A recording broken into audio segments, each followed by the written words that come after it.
Appreciate it.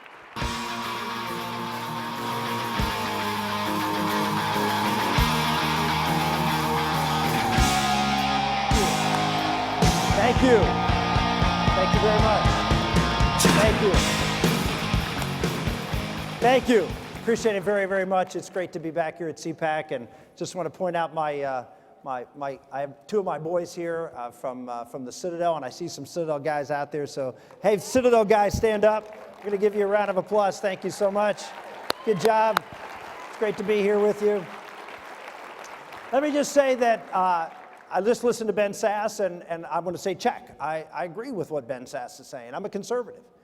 But what I would say is that there are a lot of conservatives here today, all across this country, who are scared. They're scared by what's going on right now. They're nervous about what's happening in this presidential race. They're seeing the conservative movement, the Republican Party, potentially being torn up. They're nervous as all heck as to what they're going to do. Well, now you know how the American public has been feeling over the past 10, 20, 30 years. They're nervous about their country. They're nervous about their job. They're nervous about their families, their communities.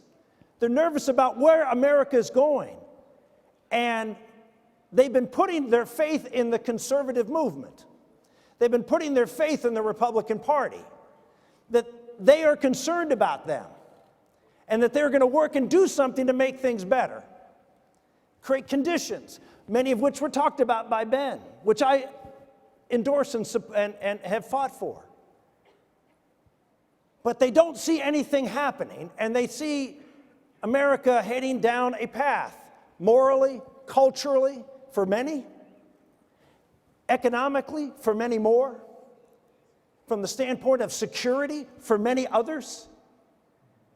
And they don't see the Republican Party responding to that. They don't see the unanimity of voice within the conservative movement as they do on issues that, well, let's just say, are not necessarily in their wheelhouse. I remind everybody that 90% of all workers in America don't own or run a business. Yet if there's one unanimity with among Republicans, in which we talk about all the time, is how much we're going to support the business community, how much we're going to create and promote job creation and help businesses be successful. We were the party that helped support and lead the bailouts. So it's very clear, Republicans, when it comes to business, we're all in, everybody. But when it comes to those 90% who are workers, well, we're a lot more divided on a lot of issues that have to deal with workers.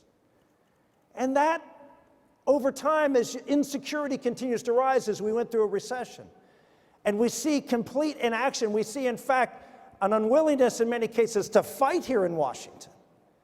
The frustration level is percolating and growing. And so what I believe is going on in America, and what I believe has to be the future of the conservative movement, has to focus in on what the problems are confronting an America that is going through huge transformational changes. We see it, we all know it as conservatives. We see the transformational change in the American family. As Paul mentioned, I wrote a book 10 years ago called It Takes a Family, talking about this huge change in the family and what it's going to mean, the insecurity it's going to bring about within America.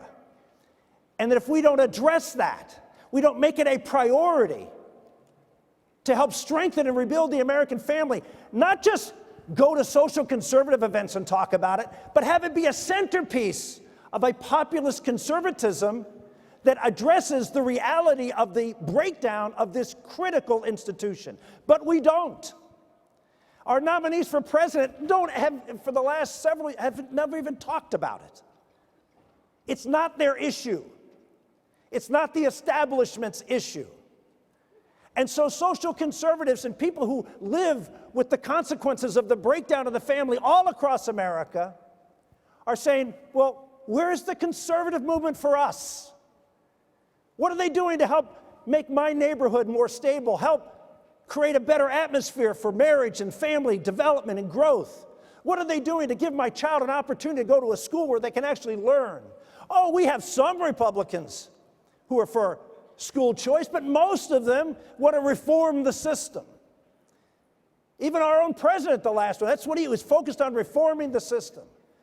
We're willing to fight and die for certain principles, but not that one. Not the one that affects those who are really hurting and on the margins.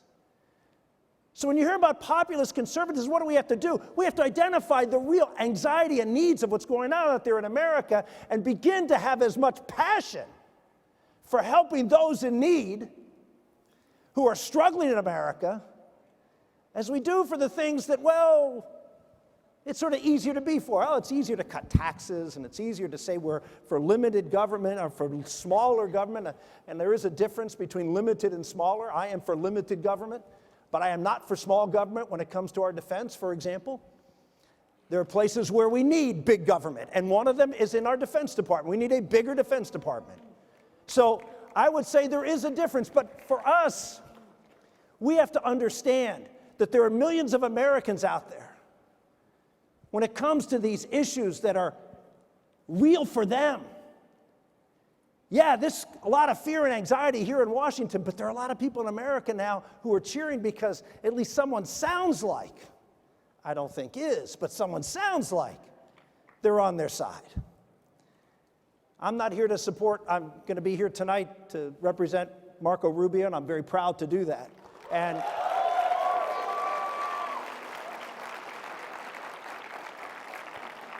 I'm not here to give a speech for one candidate or another. I'm here to talk about where our party needs to go, what we have to respond to.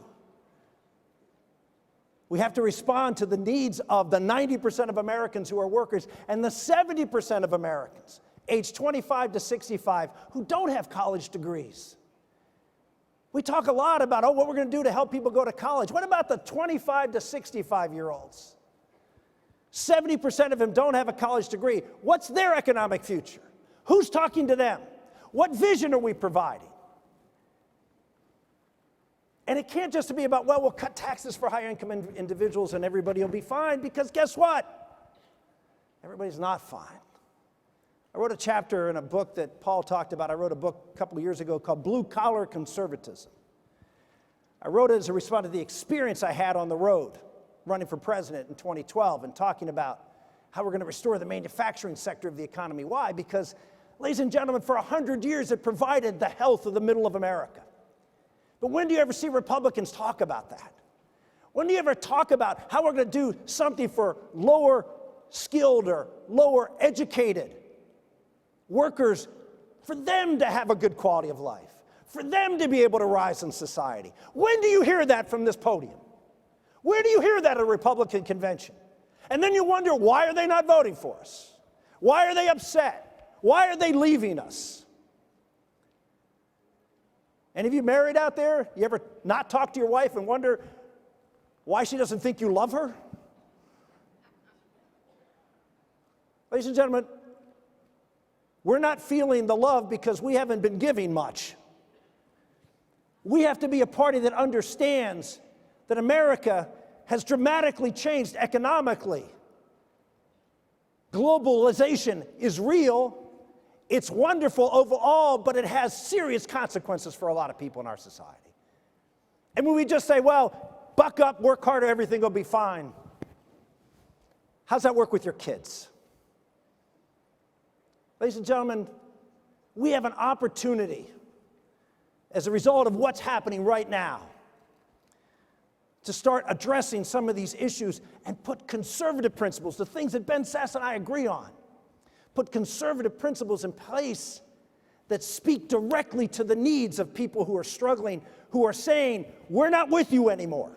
We want something really different because you have not been listening to us. They have every right to be upset. And it's not just economic issues, not just moral issues, but the one issue that was big for me and important to me is immigration. To me, it's the signature issue because it's one that says we are going to put the interest of profits, of having lower wages.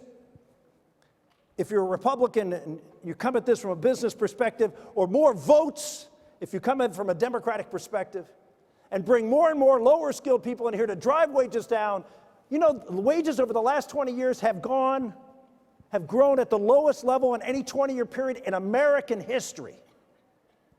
And yet, the Republican Party and the conservative movement is divided on immigration. How can we be divided? What is the purpose of every law we should pass in America? I'll answer that question for you. Is it in the best interest of America? But that's not what we talk about with regards to immigration. No one talks about in our party whether immigration is in the best interest of the American people, particularly those 70% of Americans who are really struggling right now. And you know what? They know it. We have an opportunity, ladies and gentlemen, as a result of this earthquake that's happening across this country, to learn from that earthquake and take conservative principles and policies and adapt them to meet the needs that are roiling America today. You may call it populist conservative, you can call it whatever, blue-collar conservative. I call it Reagan conservatism, because you know what he did? He identified the problem and he put forth answers to solve the problems at the time he had them.